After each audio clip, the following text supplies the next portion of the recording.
تو ہم ایک پیرلل یونیورس میں رہ رہے ہیں، اور یہ چیز مزید ایکسپوز ہوئی ہے جب آپ کے منسٹر آف انفارمیشن ٹیکنالوجی امین الحق صاحب نے 16 مئی کو یہ بیان دیا کہ مجھے نالج میں لائے بغیر یہ پابندی لگائی گئی، اور وہ خود یہ رونا رو رہے ہیں کہ معیشت کو کتنا نقصان ہوا۔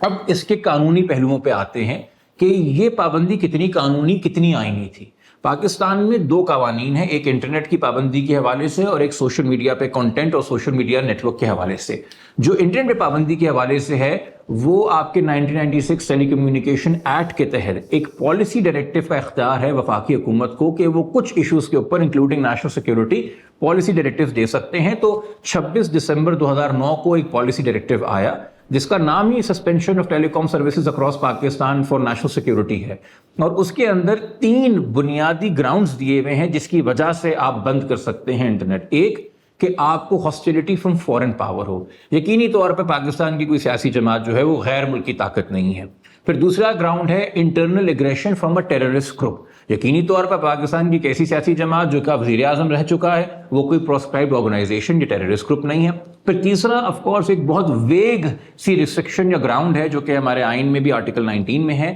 کہ جی national security and defence of Pakistan. تو اگر نیشنل سیکیورٹی اور ڈیفنس کی کنسیڈریشن بھی لے لی جائے تو 10 مئی کو تو بطور حکومت حالات معمول پہ آ گئے تھے، تو پھر کیا نیشنل سیکیورٹی اور ڈیفنس کے خطرات یا کنسرنس تھے؟ مزید یہ نہ صرف آپ نے ریزن دینی ہے فار بلاکنگ، آپ نے ایک پروسیجر فالو کرنا ہے جس میں آپ نے اسپیسیفک لوکیشن اور اسپیسیفک ڈیوریشن واضح کرنی ہے پی ٹی اے کو۔ اور یہ ایک سوال اٹھتا ہے جو کہ عدالتوں کو کرنا چاہیے کہ کیا یہ پابندی in pursuance of this policy directive تھی جو کہ نیشنل سیکیورٹی کے لیے ہے، جس کو عدالتیں کہتی آئی ہیں کہ یہ جسٹسیبل ایشو نہیں ہے، عدالتوں کو نیشنل سیکیورٹی کے معاملات میں نہیں جانا چاہیے، یا یہ ان وائلیشن آف دس پالیسی تھی کہ آپ نے نام لیا ہے نیشنل سیکیورٹی کا مگر وجوہات وہ نہیں تھیں۔ بیکاز اگر یہ پریسیڈنٹ سیٹ ہوتا ہے تو آپ ایک لائسنس دے رہے ہیں کسی بھی فیوچر سویلین گورنمنٹ کو کہ وہ اس نام کو استعمال کرتے ہوئے اپنے سیاسی مقاصد بھی ساتھ میں پورے کر لیں۔ اب ہم آتے ہیں سوشل میڈیا کی پابندی کے حوالے سے۔ سوشل میڈیا کی پابندی کی اگر ہم بات کریں تو 2021 کے اندر رولز آئے ہیں ہارمفل کنٹینٹ کے حوالے سے، جو کہ پیکا کا 2016 کا ایکٹ ہے، اس کے تحت رولز بنانے تھے، اور اس کے اندر بڑا واضح لکھا ہوا ہے کہ کانٹینٹ میں فرق ہے اور سوشل میڈیا نیٹ ورک پہ فرق ہے۔ کانٹینٹ ایک انفارمیشن ہے جو نیٹ ورک پہ ہوتی ہے، وہ نیٹ ورک خود کانٹینٹ نہیں ہے۔ کانٹینٹ کو ریموو کرنے کے لیے سب رول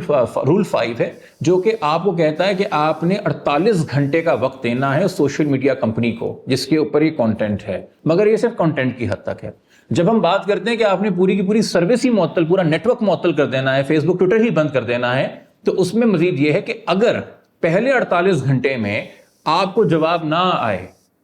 کانٹینٹ ریموو نہ کیا جائے، فیس بک یا ٹویٹر آپ کی ریکویسٹ نہ مانے، تو آپ نے سیکنڈ 48 آور ونڈو دینا ہے جس میں آپ نے ان کو ریپیٹ ریکویسٹ دینی ہے ٹو ریموو دا کانٹینٹ، اور ساتھ میں ایکسپلینیشن سیک کرنی ہے کہ why did you not do it in the first 48 hours جو آپ کو ہم نے کہا تھا۔ اور اس کے بعد اگر آپ کو وہ جواب موصول ہو جو کہ غیر آپ کو اطمینان اس سے نہ ہو، تسلی نہ ہو، آپ کو غیر تسلی بخش لگے، یا جواب ہی نہ آئے، تو پھر ایک ہیئرنگ کا موقع دینا ہے اور اس کے بعد آپ نے سروسز سسپینڈ کرنی ہے۔ بٹ یہ بلینکٹ بین لگانا، اتنا امیڈیٹ لگانا، کنٹینٹ پہ فوکس کیے بغیر پوری نیٹ ورک سروس کو فوراً معطل کر دینا، اس کا قانون کے اندر کوئی بیکنگ نہیں ہے۔ پھر جیسے میں نے آپ کو بتایا کہ ملک کے کچھ حصے میں مخصوص وقت کے لیے حالات بگڑے تھے، مگر آپ نے غیر متعینہ مدت کے لیے اور پورے ملک میں انٹرنیٹ بند کر دیا، تو یہ پروپورشنالٹی کے اور ریزنیبل ریسٹرکشن کے جو پرنسپلز ہیں ان کو جو سپریم کورٹ کئی فیصلوں کے اندر اپنے بیان کر چکی ہے اس کی بھی نفی کرتا ہے۔ تو اگر ان اقدامات کو نہیں کوشچن کیا گیا اور جوڈیشل پرویو میں لا کے ان کی ریزنیبلنس، ان کی پروپورشنالٹی اور ان کی لیگیلٹی کے اوپر نہیں عدالت جوڈیشل ریویو کرتی، تو ایک بہت خطرناک پریسیڈنٹ قائم ہوگا۔ اس میں یہ دیکھا جائے، غور کیا جائے کہ کیا یہ with in the powers of the government تھا کہ نہیں تھا، ان کے پاس کی لیگل لافل اتھارٹی کی نہیں تھی، اور پھر وہ ریزنیبل تھا کہ نہیں تھا، وہ پروپورشنل تھا کہ نہیں تھا، یا وہ ایک آربیٹری ایکشن تھا۔ اس حوالے سے ہم نے بھی ایک پٹیشن فائل کی ہے سندھ ہائی کورٹ کے اندر، اور ہمیں امید ہے عدالتوں سے کہ وہ کوئی ایسا لاہ عمل ترتیب دیں گی کہ آنے والے وقت کے اندر دوبارہ اس طرح کی وائلیشنز نہ ہو۔ تو میرے خیال میں صرف آنکھیں نہیں بند کرنی نہیں چاہیے، اور ایک بڑا شاندار ججمنٹ ہے سپریم کورٹ کا جس میں انہوں نے کہا ہے کہ یہ اونس ہمیشہ حکومت پہ رہے گا ثابت کرنے کے لیے کہ جو انہوں نے ایکشن لیا وہ ان پرسوئنس آف سم پالیسی تھا کہ نہیں تھا. عدالتوں کو کبھی بھی پریزیوم نہیں کرنا چاہیے کہ اگر فلاں ادارے نے فیصلہ کیا ہے تو یقینی طور پہ پبلک انٹرسٹ میں یا نیشنل سیکورٹی کے انٹرسٹ میں ہوگا. یہ بلینکٹ کا کہتے ہیں اجازت کسی کو نہیں دی گئی.